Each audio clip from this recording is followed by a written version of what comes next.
make sure I have this for everybody else. All right. So I just, like I mentioned earlier, just want to share with you guys kind of a compilation of things I've been learning over time. So you've heard me say some of these things. Some of you are, all three of you are faithful to show up. So you're probably going to get some regurgitation, but that's okay, because I tend to find that the people that I listen to, the people that I consider mentors to me, they say the same things to me, but in different seasons, they register in different ways, right? So I'm ready for that information in different ways. So even if I've said some of this to you before, hopefully it's gonna like wash over you in a new way, so that you can think, in my season now, with the people I have now, with the excitement I have now, how am I gonna use this information? Okay, so we're gonna be focusing really on social media, but a lot of these things kind of play out once we get back to face-to-face, which we're slowly creeping there, but I'm thinking in a few months we're really going to be able to do some fun things again. And honestly, if you think about how excited people are going to be together again, that energy is something we're going to be able to kind of hop on board with, right? So I think we're going to see a lot of growth once the world reopens to us fully. So let's talk about social media and how to be the boss of social media. And I want to iterate that, because social media is designed to be passive. Okay, it is not designed to be active. It's really designed for you to be passive. Okay, so our use of social media in a general way, in a normal way, is really pretty passive.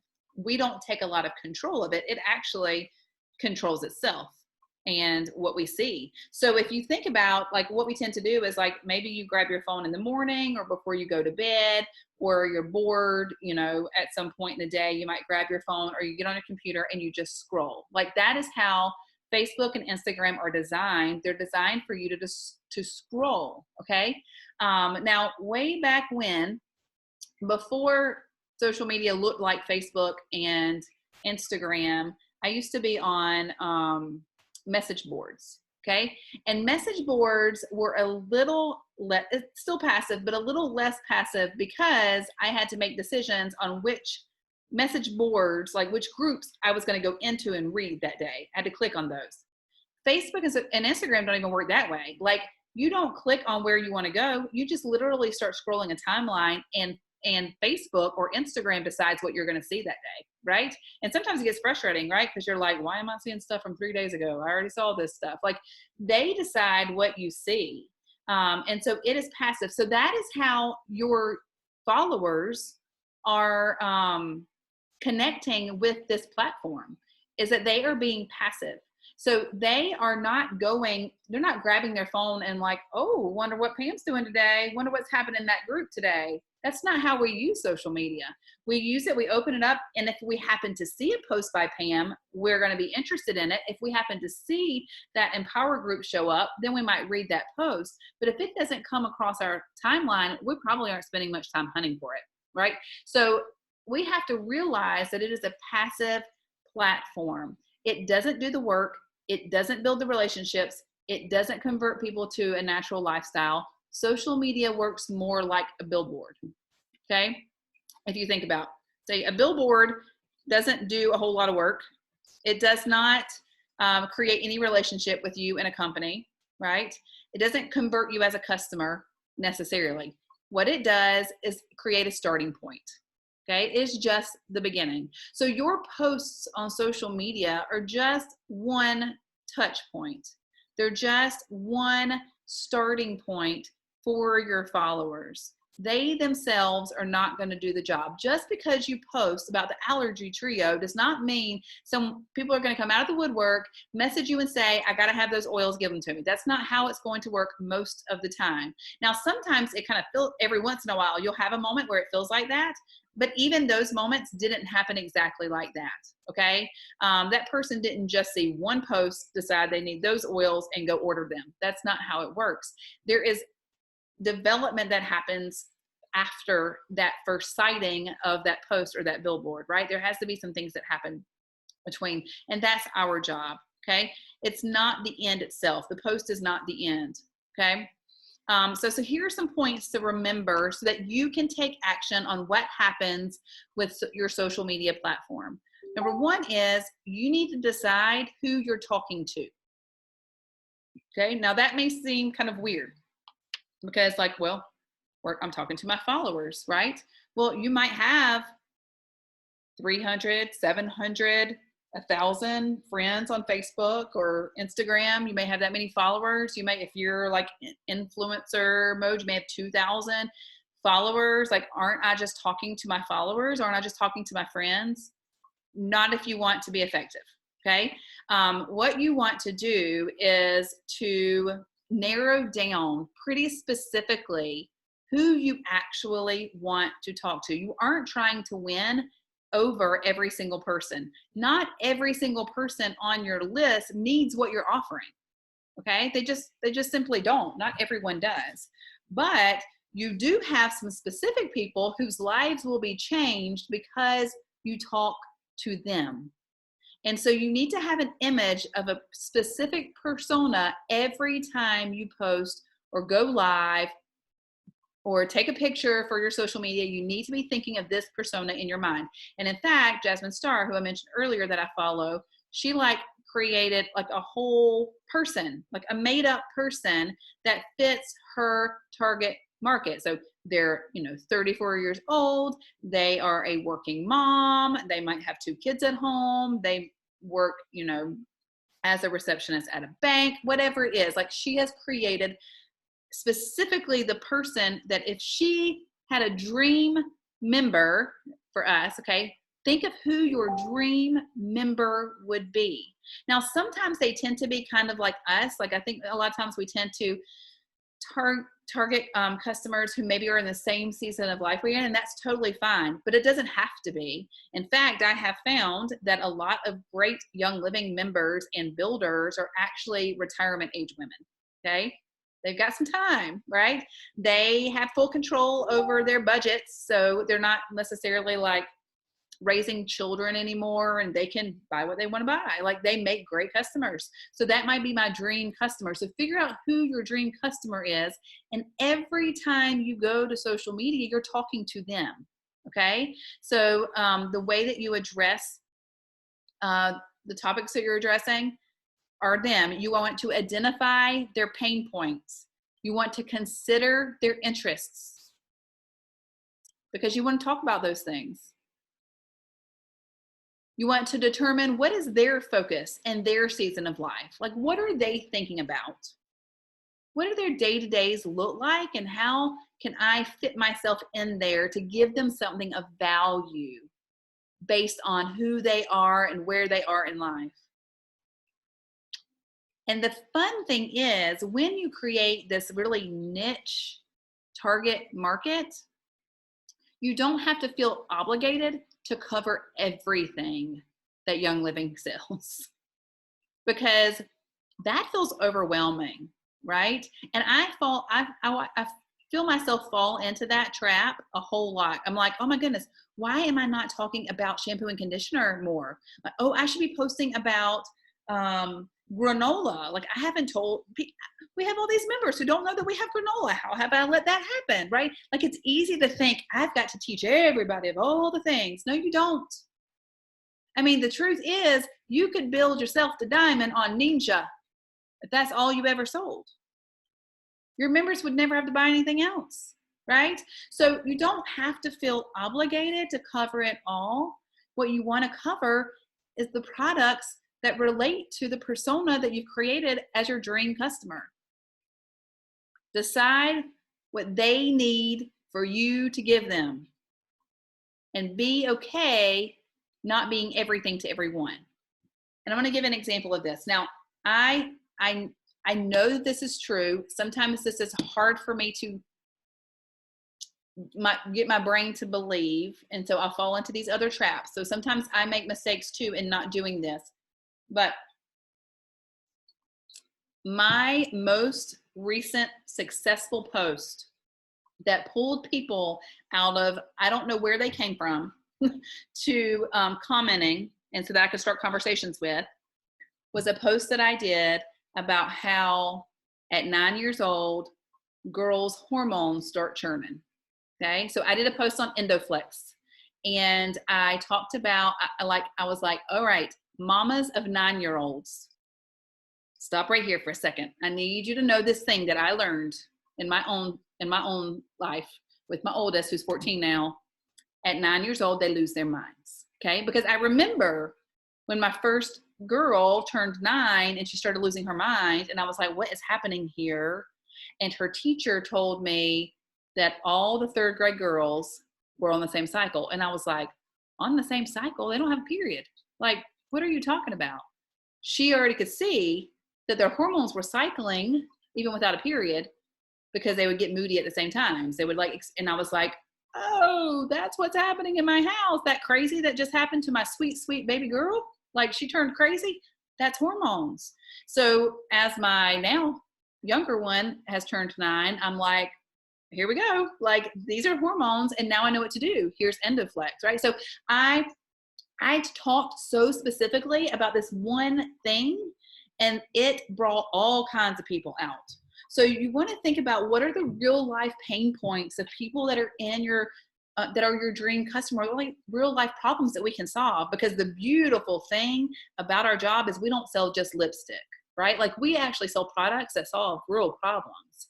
And so let's think about what those are, and let's just talk about those things, okay, that fit that target. All right, so that was the first one. Decide on who you're talking to. The second one is engage with your target market. Stop sitting around waiting for them to find you. Okay?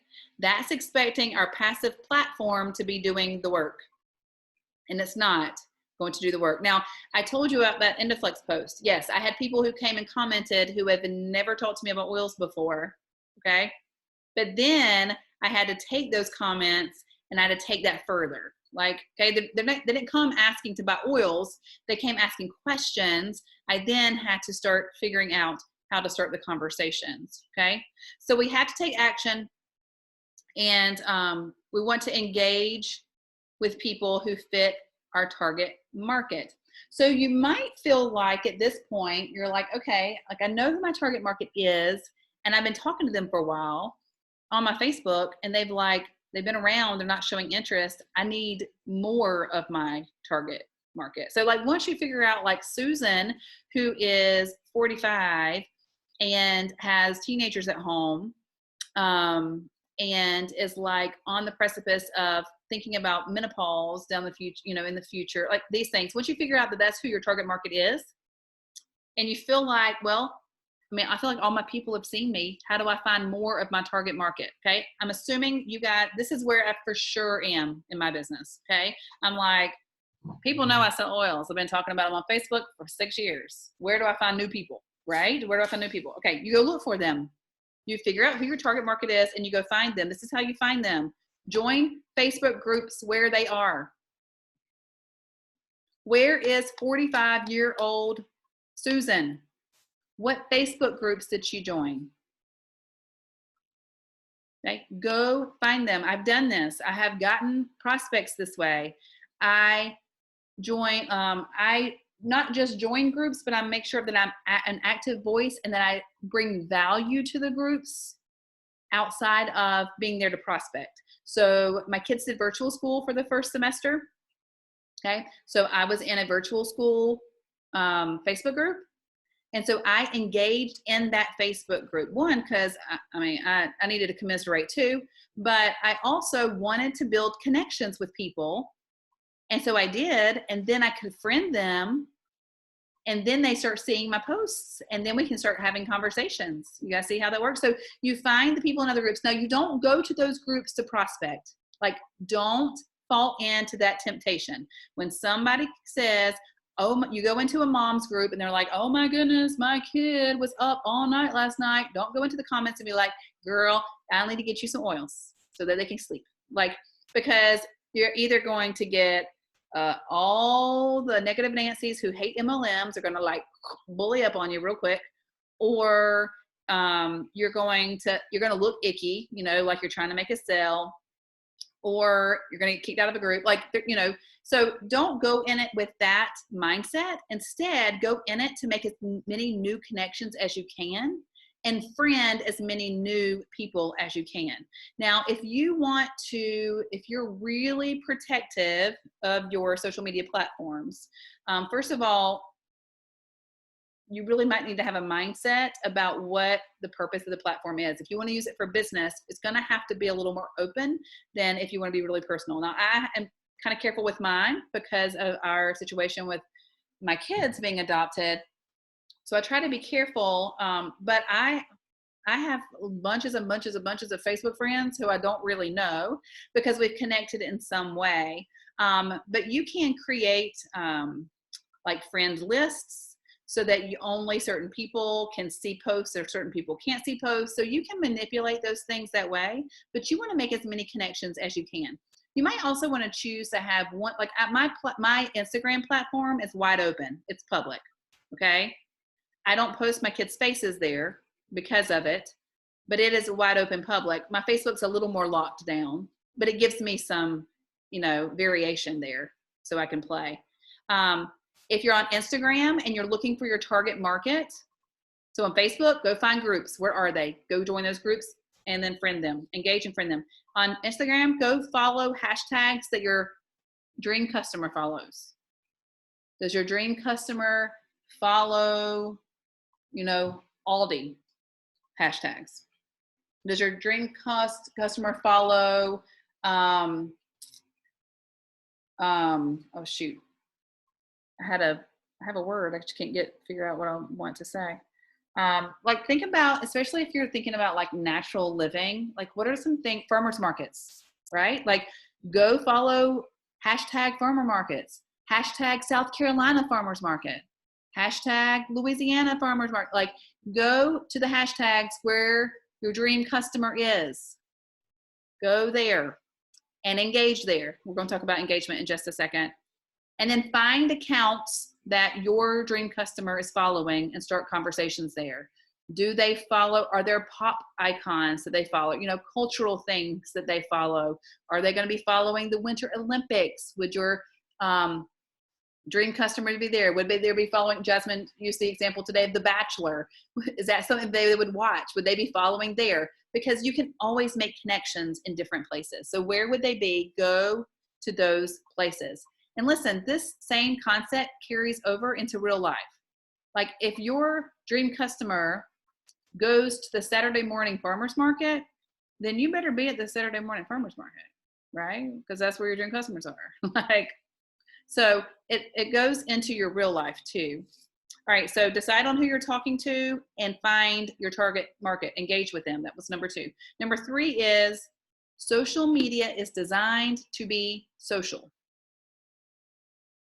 Now, I'm going to be honest with you.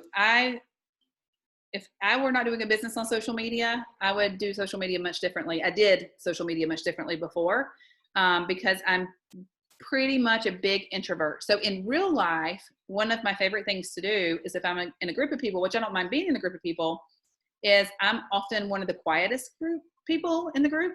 And I just like to listen to all the things that people are saying. That my husband and I actually talk sometimes about, sometimes it's annoying because the really nice other person in the group feels bad if you're not talking. So they want to talk to you. And so they'll start a conversation, but then you miss out on all the things everybody else is talking about, which is really what I want to listen to. Okay. So you understand? Yep. And so that's kind of how I was on social media before. Is like I just scrolled and I read all the things and I like shook my head and I was like, yeah, that's true. And I just keep going. Like I didn't comment. I didn't like anything. I still have a hard time making myself like, it's not that I feel engaged because I'm seeing everybody's stuff, but I'm not actually engaging. And so we have to remember that social media is designed to be social, and social media will reward you for being social. Okay. It's like Zuckerberg's giving you a big high five. Good job. You talked to them. Okay. I'm going to reward you for that. They're going to see your stuff now.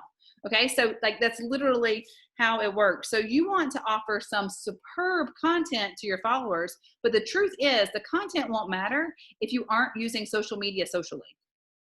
So you get engagement by engaging, period. If you ever ask any social media guru about how you get people to engage on your posts, they're going to tell you to go start engaging on other people's posts. Okay? You get engagement by engaging. You're asking questions, you're answering questions in their comments. So then you're engaging with people, like you're engaging with other people on social media. But when you get into a comment thread, you're not usually just engaging with the original poster, right? You start engaging with other people who are engaging with the original poster. So there's like a whole community of people that might be in a comment thread, because I get sucked into some, right? You probably do too, especially these days of politics. I get sucked into these message threads, and then I'm like, what am I doing here? Why am I still reading these strange people's comments, right? We get sucked into them. There's like a community that happens inside these comment threads. Put yourself in some of those, not the political ones. Take yourself out of those. Put yourself in some of the fun ones and start making connections there, okay? If you're expanding, if you want to be social, you're going to comment, but then you're going to also start taking those conversations into messages, okay? This is when you go from the big group and you do start the one-on-one conversation with one person in the group you've connected with, okay? You think about that, what it looks like in person, we're going to make that happen in social media too. So take the conversations to the messages. Also engage on their stories, answer their polls, answer their questions, do the little, what's that called? That little thing that you can move back and forth. What's that called? You know what it's called? Engage on those engagement tools, okay? Instagram really loves it when you use their engagement tools. They want you to use them. They're there. So you use them, but you also need to engage with them. When you give that kind of attention to your followers, then they'll start giving that kind of attention to you. All right. So you invest in them, they'll invest in you. But you've got to do the engagement to get the engagement. You also have to make sure that if you want engagement on a post, you ask for it and you expect it. And I know this, and I still will make posts all the time where I just blah, blah, give all the information, and I forget to give a call to action. But you need a call to action on every single post that you want people to engage on. That means you're asking a question, and I have found sometimes it's better to ask your question before you do your post. Like put the question at the top and then do the context underneath it. So they may not even understand the question at first, but they'll get it once they read the rest of the post, then come back and answer it. So sometimes we put our questions at the bottom and they may not get that far if if they don't finish reading. So sometimes the questions are great at the post. So ask a question or ask them to drop a favorite emoji, or get them to engage, ask them to tag a friend, ask them to do something, right? Get them to do something, ask for the engagement. If you don't, they're going to be just like me, like I was before I ran a business, where I was like, oh, cool, yeah, that's, and I just kept on scrolling by. I didn't comment. I didn't like anything. It didn't mean I didn't learn something. It didn't mean I didn't like what they posted. It didn't mean I didn't agree with them. It just means I was lazy, because this is a passive platform. They didn't ask me to answer anything. Why would I answer anything? I mean, honestly, my personality, I tend to do the same thing when people message me.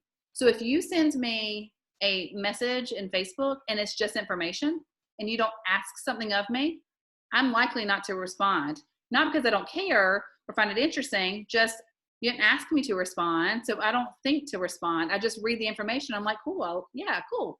I don't think to respond. So you always need, when I'm starting conversations in Messenger, I like make myself ask a question at the end of every comment I make back. So they'll engage. And I'm going to tell you, that does not come naturally for me. Okay. I literally am the girl who avoids people I know in the grocery store. I do not like small talk. I do not ask questions well.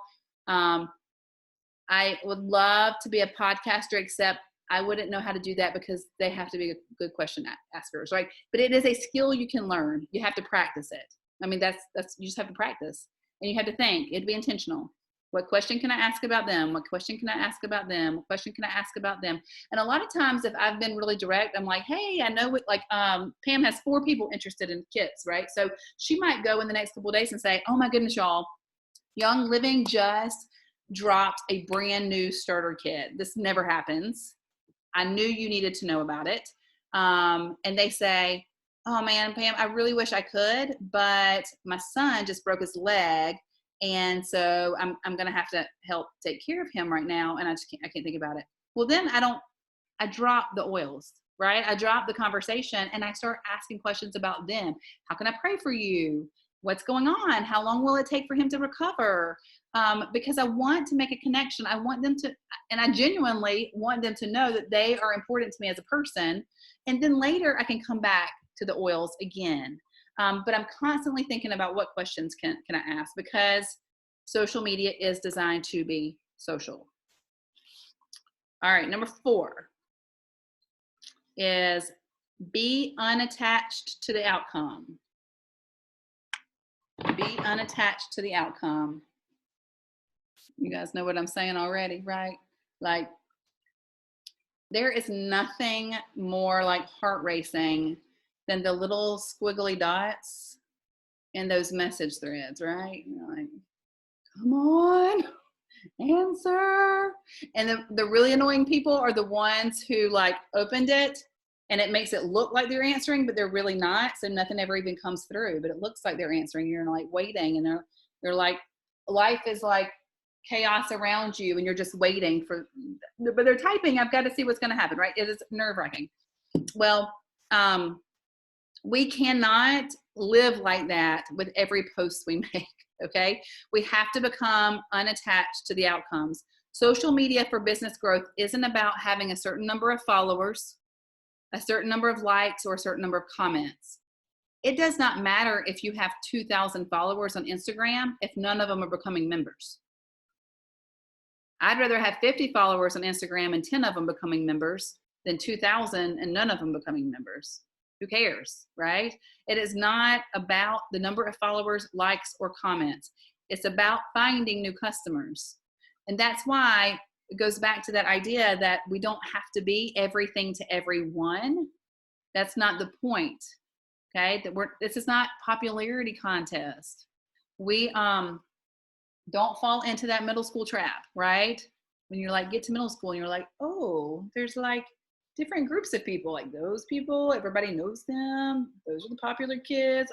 That's not what we're doing. What we're trying to do is build a team of members, of people whose lives can be changed with natural products. Let's look and focus on those members. Who cares how many follow us? Who cares how many like? Who cares how many comment? Who cares how many show up to your live Facebook, right? Yes, we want 100 people watching our Facebook Lives. But what if one watches our Facebook Lives? Wouldn't we be thrilled if that one decided they wanted to become a member, right? It doesn't matter. It just happens one at a time, at a time, at a time, at a time. So one is worth showing up for, right? So we want to just keep showing up for the one.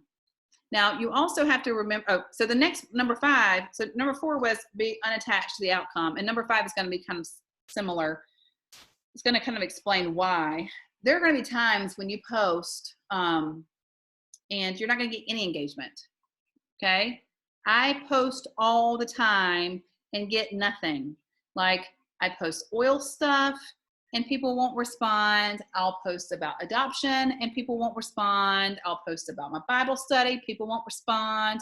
And it's really easy to be frustrated about it all. But I know that if I'm consistent, because I know this from experience, if I'm consistent and I don't stop, there will be engagement. That EndoFlex post, it blew up out of nowhere, okay? I had a woman message me yesterday and said, hey, she has not talked to me. She came to one class, the same class, Angelica Christie, met her. So this was a year and a half ago almost. She came to that class. I have not talked to her directly, I don't think, since then. We're Facebook friends. And she messaged me yesterday and said, do you have any starter kit deals? Okay, she hasn't bought her starter kit yet, but she only knows that I'm doing oils because I keep posting about them. She doesn't ever comment. She doesn't ever like it. She just knows, because she knows I'm the person to go to when she's ready for oils, because I'm the person who won't shut up about it. So it may seem obnoxious, but it's really not. So that is number 5. Annoy yourself with repetition. That's number 5.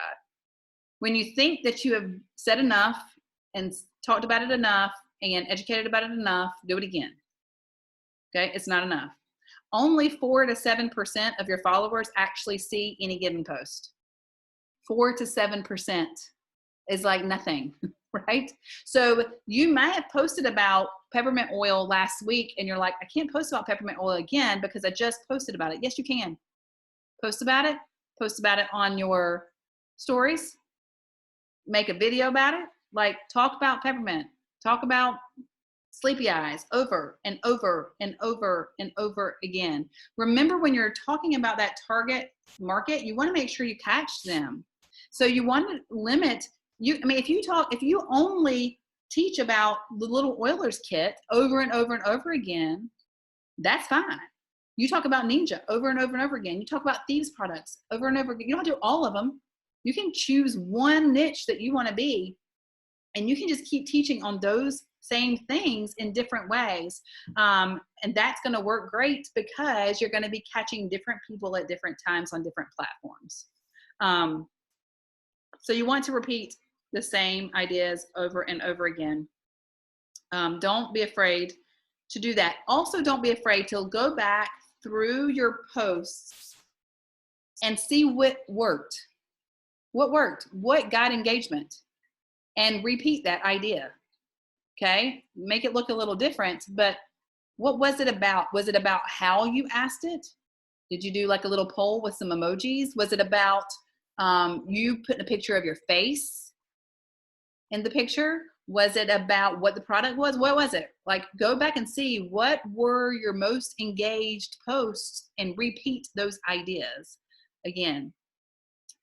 And then you want to use the same material. So create good content and then utilize it on different platforms. But here's what you don't want to necessarily do. And this is what we often, this is not best practices, but this is what is typical of us.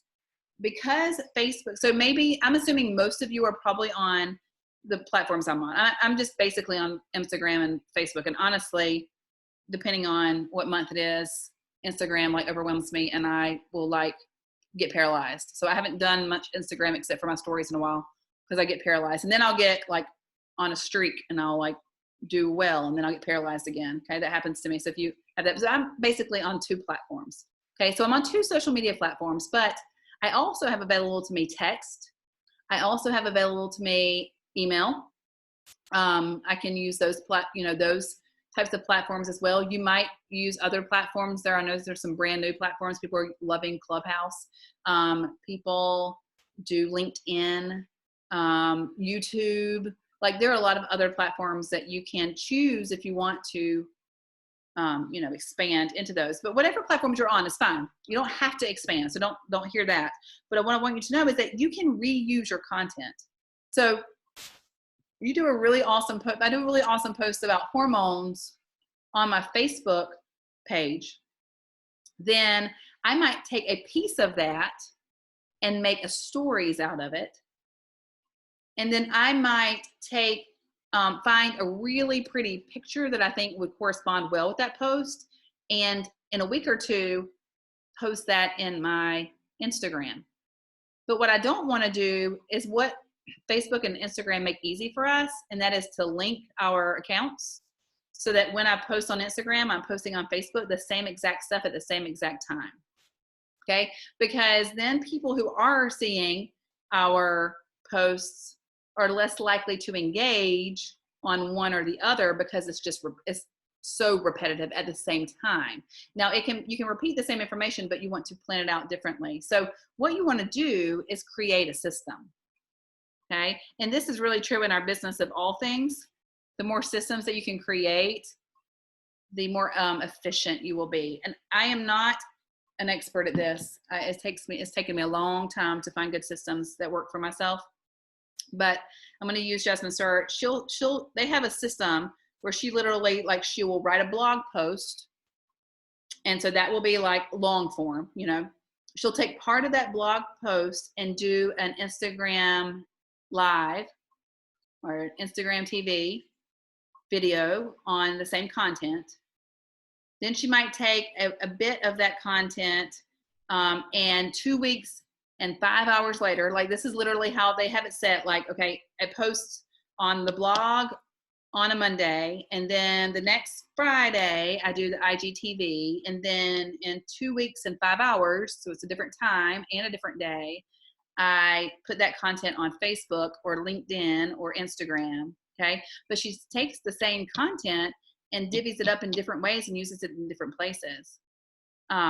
So work smart in that way, because again, not all of your followers are seeing all of your things. So it's not like they're going to see the same thing over and over and over again. They're just not. And you're being smart with content.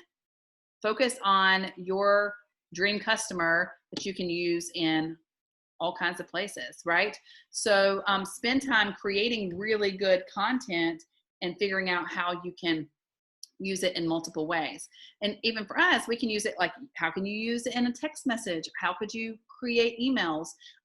You guys are doing, I know Pam and Heidi are doing empower groups. You have a wealth of education sitting in that folder, right? With graphics that you could or could not use.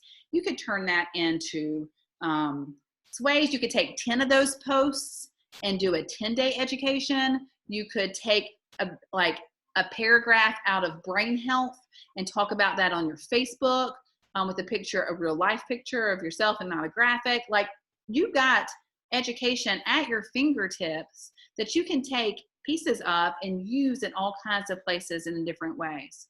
And so you can do the same thing with your social media content. So create a system where you can reuse your information. And really what will happen, if you think about what we've talked about, we are narrowing things. Like, we don't have to be super overwhelmed to cover all the things for all the people. Give yourself a narrow lane and stay in that lane. This is who I'm talking to. These are the products that will most benefit their lives. This is how I'm going to talk about them. And I'm going to create 10 days of content, and I'm going to reuse that content in different ways on different platforms. And then you can rinse and repeat, right? Like, it doesn't have to be constantly recreating the wheel. We feel like we have to do that, but we don't. We really, really don't have to do that. And our social media will be much easier. What will happen is you will be more likely to be consistent, because you're not trying. What I think happens with social media and inconsistencies is that people begin to overthink it. Okay. And if you overthink it, or you try to be perfect on all of it, you just simply don't post at all. It's better to post. So spend time planning out some content, and then that way you don't have to overthink it. You can just pop it in where it needs to go, and you know who you're talking to. And then the last real quick thing, number 6, is to give something away of value. The thing that makes Jasmine Star stand out, the reason why she's so successful, is she's very generous with her wisdom. So she started out as a photographer. She was self-made. She actually didn't even, her husband bought her, she was in law school. She was not happy. So she wanted to be a photographer, but she didn't really believe in herself enough to make the leap. So her husband bought her a camera for Christmas, and that's where her photography business started. She didn't know anything about photography. She built it up. But what she has always done is given out the real advice and real tips for free. So if you go to her Instagram, you can go and she always has something that she's a PDF that she's giving away for free, free tips. She's always she doesn't hold anything back. So there's no teasers. You know what I mean? Like, it's not like, hey, I have great tips for how to get your dream client, but I'm not going to tell you what those tips are unless you pay this to do this. Okay. She's not holding out. And so I believe in that approach as well, and it has served me well. So it's easy sometimes to think like, oh, I'll go do like a teaser post where I'm like, hey, here's my wellness, my wellness in a jar. Guess what's in here? But what has worked better is if I do a live video and show people how to do it. Like, I give all my tips and tricks away, because then they trust me. And when they're ready, they don't remember all that stuff on their own anyway. They're ready to link arms at some point. because I wasn't like all weird, like you got to pay to get, you can't get into the group until you're already a member and you got to pay. No, give the stuff away. Give your insights away. Give your tips away. And it's going to attract people to what you're doing. And so that's easy to do on social media. Give your hack. I love to do like a series of like life hacks for a week and just give little tidbits of like what makes my life easy when I use essential oils. People love that kind of stuff. They kind of want to see what what are you really doing? Like, what are you really doing with those oils? So the more, give them recipes. Like, don't just show them your diffuser, like give them the recipe. They're going to be intrigued and they're going to trust you for those things. So, all right. So I know I just threw a bunch of stuff at you guys. I hope you can kind of pinpoint. I know, right? Maybe I can give you all the notes too. But hopefully you can pinpoint some things to start tweaking your own social media. Oh, here's Virginia. Your own social media, you can kind of tweak that and take some of the things to be able to tweak whatever you're already doing. So any questions about any of those things? You just missed the flood of blah, Virginia, that I just gave out. I told him I'll share the notes. Well, I'll share the recording too. April, let me ask you a quick question about going bigger and going more public with things. The few times, which my keep my Facebook kind of tight too, but there have been times that I've put a post as public, and this is ridiculous, but I don't get engagement on what I said. I get these friend requests from these widowed and single guys. These men that are my, similar to my age, gray hair, retired, either widowed or whatever. And I mean, I know they're fake. I know they are. But it's frustrating to open up and post something and then have to deal with that kind of garbage. But I guess just part of I get a ton. I get a ton on Instagram too. I just go and block them. Yeah. And you don't have to necessarily go public. Like, your posts don't necessarily have to be public to open up more, but maybe be more willing. So like I said, so let's say you have a hobby. I know you do some kind of crafting, right? Don't you do a craft? Okay. Okay. So if you found Facebook groups that were of crafters and you make some connections in those groups about what you're doing, okay, about your needlework, then you might want to friend those people. You don't really know them in real life, but you friend them so that they then see your personal posts on your timeline. So you don't necessarily have to you kind of keeping everything still tight, but like not wide open, but you are opening up the boundaries outside of your like people in real life. What you can do though, even after you do that, is you can make Facebook lists. So you can organize your Facebook friends in lists. And if you wanted to do a post about your grandkids, but you didn't want these strangers to see it, then you can actually just show it to this list of your friend list, and you can divide out. It just takes a little bit of organization as you add new members. But I have dozens of people that are my Facebook friends that I've never met in person. I don't know them, but we've had, I've connected to them in some way. And sometimes it's local because, like I connect through the kids' schools or whatever. And sometimes I do cold marketing I'll pay for marketing sometimes. And so sometimes it's through that. So you just kind of have to be aware of the fact that your timeline is no longer really private, but you don't necessarily have to open it up public. Does that make sense?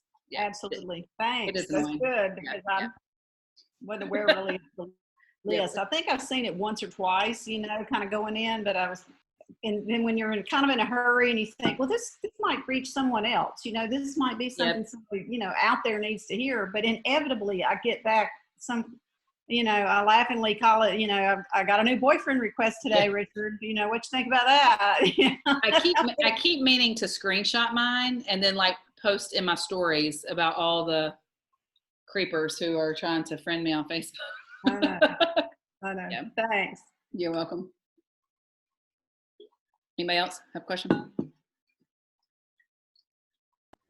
I actually have one. And there's one person in particular I'm thinking about, but like I do give a lot of my information. I do videos and posts and all that showing how I do different things. But I have inevitably one person that for the last year will ask me very specific advice. Like one was on nursing, exactly what to do to help increase your milk. Another one was sleep like it's very specific. And all along I've been giving her advice. I've handed samples, and at some point I had to cut samples off. It was getting ridiculous. But at some point I feel like I had to cut the advice off because I would tell her, and then like I didn't want to cut the advice off, but I felt like she was taking my advice and going to the junk oils. Do you cut the advice off, or do you just keep giving it? Or I'm trying to think. It's weird. It is hard. It probably depends on who it is, like what my real connection with them in real life is, and whether or not I'm willing to continue to deal with them.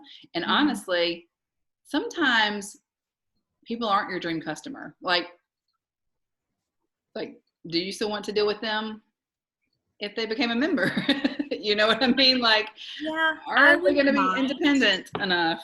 I wouldn't mind. It just bugs me that I feel like I'm being strung along by her. What I would probably do is, you probably are being strung along by her, especially if she's taken sample after sample after sample. That was smart to cut that off for sure. I would probably just start getting shorter with my answers, to be honest. That's kind of what I was doing. And then at some point, like with the nursing thing, she wanted to learn how to increase her milk. And I said, well, hey, here's the oils that you need. When you get them, I will come over and personally show you how to do this, like girl to girl. That way I can show you the whole thing I found. And I thought maybe that might be better. And then I literally have not heard from her since that day. I was about to say, have you been direct? I'm pretty direct with people. If we've talked about oils, they're going to hear from me pretty directly every couple of months, where I message and say, hey, are you ready? I'm doing this thing. I'm giving this thing away. Let's get your kit ordered. So I think every once in a while putting that out there is not ingenuine. It's not, if I've invested time in them, and other times I think you have to be direct and ask for the sell sometimes too. Oh, I've done that. Whenever we have something special, I thought you would enjoy this. Hey, you want to grab this month, and there's always some excuse, while they plan their trip to Disney that they don't have money. So, well, some people are just takers. I mean, that's just the reality. And I have members who will try to get freebies from there are members on my team, not under Lori, but they will friend Lori and then follow her and try to get her free stuff. They're just those kind of people that are always kind of looking for the free thing or the information, but not willing to invest back. So I think you just start shortening, send them a link, give them a couple words, you don't have to be rude, but you don't have to be someone's educator. That's their job anyway. You don't want to do that when they become a member. People have to be willing to self-educate to some point too. So I think that's fair to start cutting some of that back. Okay. Yeah. It'll happen when you have friends who have joined other teams too, who don't have education. They'll come to you too, and that's annoying. As well. It's hard. I had one come to me. Actually, she used to live in Alaska, and she came to me recently about it. And I pointed her to her upline, and she's like, what are you talking about upline? She had no idea. They'd never reached out to her. She had no idea. I told her how to find them. And she's actually talking about, she's down in South Carolina now. She's talking about moving to our group since we're in South Carolina locally, versus she's not moving back to Alaska. So she'll need to be in a group up there. Yeah. Yeah. I have people, a lot of times I have a public, my Living Oily business page is public. So if I have people on other teams, I just point them. I'm like, hey, you're welcome to come to any of the public classes I do, but everything else is for my members. So yeah. So I wanted to ask you guys a question real quick. I thought y'all could maybe brainstorm with me really fast, and then I'll let you go. I really want to work on some onboarding systems, like super, super simple, not onboarding for membership, onboarding for business builders. So like that moment where, well, like Pam has this happening. She has someone who's interested in building the business. And I'm going to be honest and transparent in that one of the things I think Young Living does poorest is give us systems to onboard business builders. And so even 6 years in, I'm still sometimes like, oh, you want to share? Okay. I don't know what to tell you to do. Like, because I did it without much support. I did it without a system. I just found my own way, but I don't think that's the most effective way for us to continue to duplicate. So I want to find I want to create a system that's like, you know, what are the 5 first things you should do if you want to build a Young Living business? Like, what are the 5 first things you should be doing? So if you guys were to go back to when you first started, if you were starting over, okay, if you were just starting this business now, what do you think would have been one of the things you should have been doing in the first few months of growing your business? Just like throw them out to me. They don't like, it can be off the top of your head. I'm going to try to organize some thoughts and put some systems in place. But what do you think? What are some things you should be doing? If you wanted to start building a Young Living business tomorrow, what would you start doing? Diffuse in public. Diffuse in public. Okay. Be visible for sure. But I found like, even with myself, when I first came on board, before, as I started thinking about maybe myself becoming a builder, I realized how much I didn't know. I mean, I didn't know the terminology. I didn't know, you know, how, you know, I've watched video after video of like structuring and, you know, getting a grasp, just a grip and a picture of what a business actually looks like, and, you know, and what you're working for. That was kind of hard. So it's kind of like those, you know what you want in the end, but I struggled to get there and to understand what I was trying to make. Okay. Right? Yeah. Okay. I remember when I first started, I literally went to the virtual office. You guys know there's a tab in the virtual office that's like member services or something. And I just like clicked every single thing, and I read the compensation plan over and over and over and over again to figure it out myself. So it takes some of that kind of gumption, I think, to really get there, but I would really like to make it much, and we sure don't want to send them to the virtual office all the time because who knows what's going to be happening. So I would love to make things a little more concise. So that's good. Like, and I forget, like, people don't even know what PV means. People don't know what upline, downline, all those things mean. So that's a great place to start. What else would you be doing? The bingo cards you do, when I feel like I'm scattered, if I go back to that, it focuses me, because like those are things I do every month already. Tell me what you But said at the very, I think I that- missed what you said at the very beginning. The bingo cards you're doing, Oh, it focuses me. Like I do that I have it in my calendar to repeat every month on certain days, but those are the things we're supposed to be doing every month, period. The basic, obviously. Yeah. But it kind of helps focus. So I don't know if those things, and you can kind of pick like, do this once a week, do this, you know, twice a week, but yeah, those, and I honestly think helpful if they focus me. Because I'm watching these other businesses. So I'm watching, like, I don't know if you guys are seeing these on your radar, but like Q Sciences is a new MLM that sells wellness products. They sell CBD and supplements.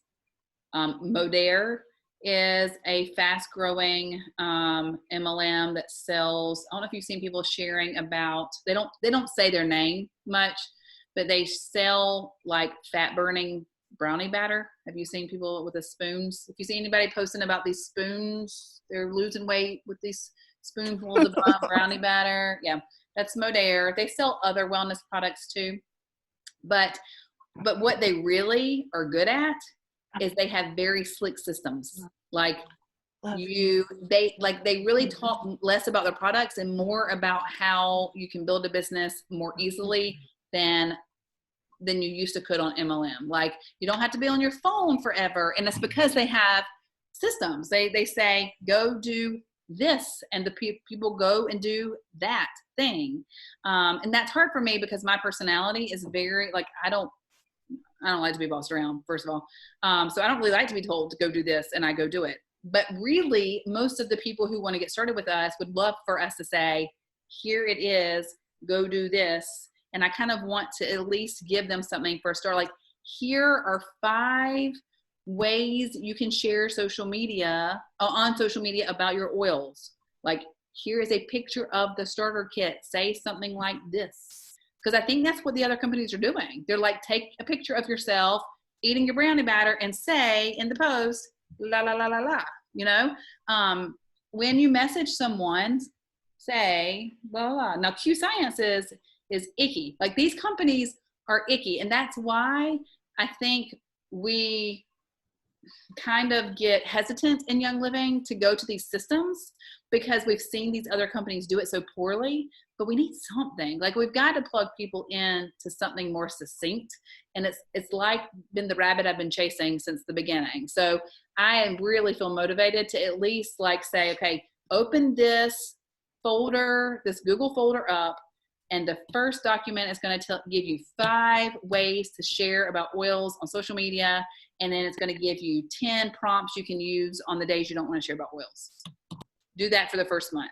You know, like, Doesn't Life Steps, they put one out, social media prompts every month. I probably do. There are a few places that do. And I had Well, our app does, yeah. Jasmine Star gives out like a calendar for free. It's one of the freebies she gives sometimes. It really won't be hard to do. I'd like to sit down and figure it out. So what you said about the bingo is basically, it's funny because the bingo is just another organization of when I do the building your business in 15 minutes and I send you guys those texts. Like, it's the same stuff because we just do the same stuff over and over and over again. So like a list of those IPAs. And I think we even have to get, like, I think some people would be helpful to say, like, on Mondays, you do this thing. On, you know, the 3rd day of the week that you work, you do this thing, whatever it is. That's kind of what I want to give it. But I want it to be super, like, in a box, real simple. Like one script. Yeah. Yep. April, I'm thinking, I mean, long-term educator here, you're the teacher as well, you know, but I'm thinking about like a really nice unit plan or a lesson plan that's. I love to lesson plan. Well, I mean, like, overall, this is how you're going to do it. And then this is what you're going to try to accomplish. And this is what you're going to do. That kind of thing. And I'm just concise and in one sheet and in one spot and in order. I like that. Have to go out and find all this stuff. I know. And then you're not really sure how to mesh it together to where it makes any sense, or that you're heading in the right direction, or that you're not off in 14 rabbit holes accomplishing nothing. And saying that up front, like, you don't need to buy anything. Yes. Isn't that what Erin, that's what she's handing out this month, isn't she? She's doing some kind of notebook thing. I haven't looked at it yet. Yeah, I copied those today, the monthly drops. I did that. I copied them. And it's like, one of them is the weekly workflow kind of thing. But even for a brand new builder, this is like, what? Yeah. What do I write in that? I don't even know what to say, you know? Yeah. And even that's just kind of almost a little overwhelming for people that are new builders. You roll into your system. You roll into what calendar fits you, or what planner fits you, or all that kind of stuff. But it's just literally the knowing, what do I do today? What am I trying to accomplish? And then boom, and give me 5 things that I could possibly do today. Yay. All right, and Tuesday, here's 5 more, you know. Yeah, I would love to be able to hand them something and say, do this for a month. Like, do these things, finish them in a month. Then the next month, you do these things, okay? Exactly. And then you rinse and repeat. You just do those things, because that's really what it is. And it doesn't, like you said, I think really it's not complicated, but it looks so complicated because we have overcomplicated it, and we have resources in all the different places, and it's so easy to get distracted. Like, I'm always really scared to put anyone in that grow Facebook group. You know which one I'm talking about, because it's like there's some great ideas in there, but it is like it is so overwhelming. All the ideas. And I'm like, you don't need all the ideas. You need like 2 class scripts, and you need to know how to post on social media, and you need to know the terminology, and we just keep doing the same things. We need to know what an empower group is, like, because I think that's a system, and that's why I created it. I wanted it to be a system. And I've become more systematic. Like, every Monday, I do the same. I didn't get it done today because today, y'all, I love Mondays. Mondays are my favorite day of the week. The kids think I'm funny. When you work for yourself, Mondays are the best because the kids go to school and I could start fresh and I get things done. And the Monday, I try to pack everything I can in the Monday, because I don't know what's going to happen the rest of the week, but if I can get it done Monday. But today, it was not my normal Monday. So I got up and I didn't feel good. I took my child to the doctor. I had to go take my car to the transmission place. Then our contractor who's remodeling our bathroom told us that basically a whole floor beam underneath the house needs to be replaced. Like, that supports the house, the floor. So it was that kind of Monday. And then my son got out of the shower and broke a brand new like mirror in the new bathroom. And I'm like, so I didn't get done, but I do have a system where on Mondays I like do these things. You know, I email all people who have emails coming, who have ERs coming that week. Like, and it really helps those seasons when you're like, I don't know what I should be doing right now. I don't have any creative ideas. Okay, just do the things I know. And I just do the things I know. And so that's what I want to create for newbie. I want to be able to hand you something to give your new person. You know what I mean? So that's what I'm trying to think back. One basic script and one wellness in a jar. Yeah, I love wellness in a jar. Lori kind of created a kind of like a list of IPAs for our team to do when we had a last get together. So she may have something that you're looking for already built. How long was it? Do you remember how long the list was? 1 page. Okay. It was really simple. It was like, talk to 5 people, post on this. It was super simple. I can't remember. It's in my bedroom that everyone's sleeping but me today. The other thing I thought is I need to start adding into my welcome package tools that get people sharing from the very beginning. I was listening to or read something that somebody shared today about a brand, wanting to normalize people sharing even before their kid arrives. And I was like, yes, like how amazing would that be? And I actually have someone right now who I enrolled her mom, and her mom just enrolled her, and she's already talking to people. And she just got her kit. She just ordered it a couple days ago. But like, what if in our welcome kits, we send them, so see, they used to get in their starter kit, they used to get samples. You guys remember we got those sample packets of oils, like sample peace and calming, sample peppermint. And then we got those little drams, those like 1 ounce. That's because the expectation was we were going to share. And they don't get those anymore, which is fine. And there's some reasons why that may be, but what if we did that? You know, like what if in our welcome packages, we also sent drams and a note about how easy it is to share their oils with somebody. Like, we don't have to make this be some real big complicated thing, but without giving them the idea, they may not even consider ever sharing a sample if they're not building a business. But we want everybody sharing samples, right? But we're not giving them the tools to do that. And I'm not even talking as boldly about sharing in our groups as I need to. You know, those are things that I'm constantly thinking about too.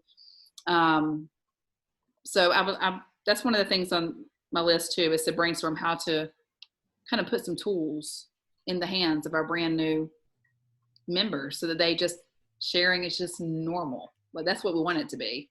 We don't care if people want to be silvers. We just want people to share. Some people are going to rise up and be silvers. Not everybody's ever going to be a silver, but some people are. They're going to be motivated enough to be that. We just want people sharing. Eventually, we're going to hit those people. we're going to hit the silvers, you know, we just want the network growing. That's what we want happening. So anything else that you can think that you did at the very beginning, or if you were starting over, you would do in the first couple of months that maybe I'm missing? Those were good suggestions. All right. One more real quick sentence is just the Sure. only thing that I tried to duplicate too many people and too many things. I felt like I had to do all that I saw in order to do it right. And it's not and I just didn't have the concept of doing right was just my way. Yep. And sharing it my way, you know. Yep. I didn't have that concept at all. And when you go to all the different sites and you look at all the different things and you look at the multitude of resources and all that, it just the easy share part gets lost in the chaos. Yeah. And I think that's what happens. Oh my gosh, I've got to do all that. I've got to do all that, or I'm not doing this right. Right.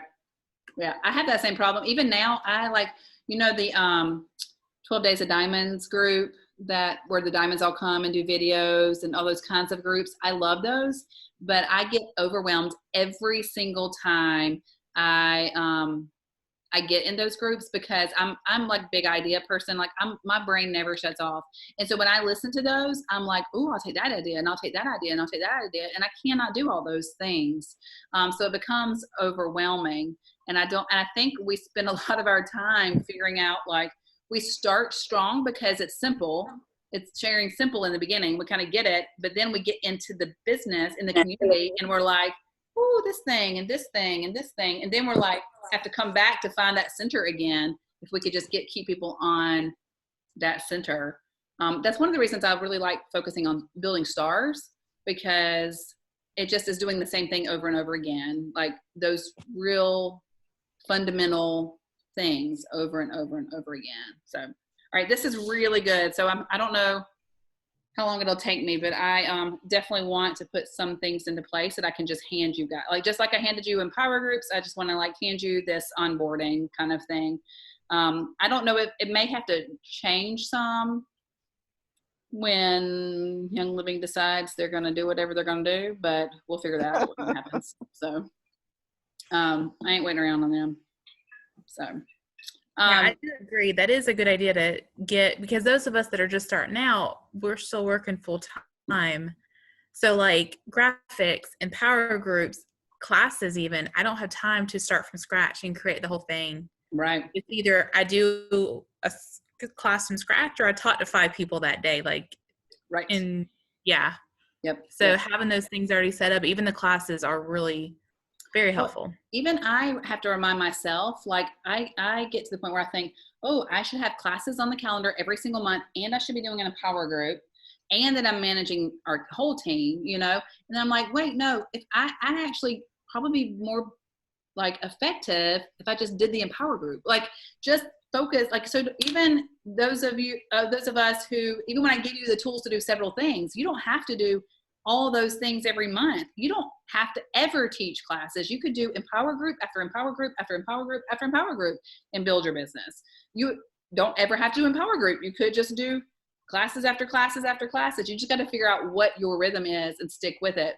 The problem is when we try to do all the things that aren't, like you've said, Pam, that aren't how we would do the things anyway. So, and that's one of the things I've learned real early on, is not to anticipate. Like, that's the thing you're gonna have to learn when you get builders too, though, is that they might not do it how you do it. But you've got to give them the fundamentals and then let them figure out what that looks like for them. I talked to Virginia a couple of weeks ago. We met for coffee, a couple of us. I'm doing some mentoring, and I said, look, think about what your story is with Young Living. Like, what, okay, so like Heidi, you started with sleepy eyes. So part of your story is like doing the best by your son, right? Like you got these ways to provide something that he needs. That's your story. Like, you've seen success in that. It helped them sleep. Virginia talks a lot. She's like really bold and brave in general in her life about mental health on her social media. So I was like, you just need to be talking about oils for emotions. Like, you are an expert at that. Like, you know that you're trustworthy. You've built trust in this thing. do that. Angie Gilstrap, she like built her business from the beginning on sharing pain rollers because that is what worked in her life. And she like, that's genuine, that's authentic. And that's about like what we talked about, finding that niche and sticking to that, because people are going to trust you in that. And you are going to always find a pain point and a solution when you're really focused on what is your genuine story with Young Living. Like right now, and it may change, like mine has for sure. So mine is all about taking care of my family and being healthier, but mine is also now about women's health, because that's part of my story, right? And that just comes out of a really authentic, passionate place because it is my story. So I could probably build right now just on women's hormones, especially if Young Living ever comes about and I don't have to sell starter kits all the time. When I can sell just the hormone stuff, we can focus on your story and just tell it over and over in different ways. And Virginia is doing a great job of doing that on her social media. You'll notice like she's incorporating like, I do this to deal with my emotions today, and I'm using these oils. And then sometimes she doesn't talk about any oils, but what is your story, and what's the story of your dream customer? Stay there, stay in that lane, and do it. And if you're thinking about like, should I be teaching classes? And that wasn't even why I got in. Right. Oh, really? Yeah, because I really came back for my asthma stuff. Oh, yeah. Well, that's part of your story too. Yeah. Yeah. But it's so interesting. Yeah. Isn't it? Yeah, I got into it because I wanted my migraines to go away. And you know how I got my migraines to go away? Hormone balance. So it wasn't oils. Young Living's played a part, and I never would have balanced my hormones without Young Living, even though I use products that aren't Young Living as well as my Young Living products to do it. But it's the journey, it's the lifestyle that led me to it. And so this month I had no hormonal migraine. Yep. But it wasn't because of my starter kit, but it was because of my starter kit, Yeah. We've all got those stories, and that's where people are going to be able to feed off of that, because that's really where our passions are going to come from. And so if you're thinking about your dream customer, like we talked about earlier, and you're trying to figure out, well, what do I do? Like, what kind of education do I do? Well, what would your dream customer most likely want? To be in a class, or to be in an Empower group, or to have coffee? Like, what would your dream customer need or want? One of the things that Young Living has given me the time freedom to do is writing a book and teaching Bible studies. And so I'm teaching a Bible study, and I decided I'm going to take, Jasmine Star teaches me a lot beyond my oil business. So I've learned, I'm being very targeted in who I want my audience to be for that Bible study. And even though I would love for any woman to sit in on it, I'm really focused on stressed and overwhelmed mamas, because I'm writing the book that I wish I had had. Like that's what I'm doing. So I'm writing the Bible studies that I wish I had when I was a super overwhelmed and stressed mama. And so I'm doing my Bible studies on Saturday mornings at 10 o'clock, because that's when overwhelmed, stressed mamas can maybe listen to them. And I'm doing them with no homework, because stressed, overwhelmed mamas don't have time for Bible study homework. So the same is true in our oil business. It's like, who are the people we're talking to? What do they need? Let's give them the information in that way, not necessarily in how we want to give it always. I don't necessarily want to be teaching at 10 o'clock on a Saturday morning. I've given up every Saturday morning for the last 2 months for this. It's totally worth it. But that may not have been what I would have chosen, but it's what they told me they needed. And so what does our target market need? Let's give them the information in that way.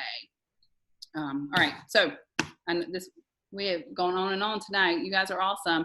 These are fantastic ideas. So I hope I can come up with something. I may pick your brains some more, or divvy out. I'm not really good at divvying out things, but I might come to you and ask for some help. I want to do it. Do this. You what? I want to do this. Okay. I know you're a good helper. I'll start working on it. Good. There you go. I'll take it. All right. you guys have, I'm going to let you go. You guys have a great night. And let me know if I can help you do anything, and we'll see each other again soon. Okay. And I'll watch the first hour tomorrow. Yes, do that. It was good, I think. I mean, Yeah. Thanks. Bye. Bye, guys.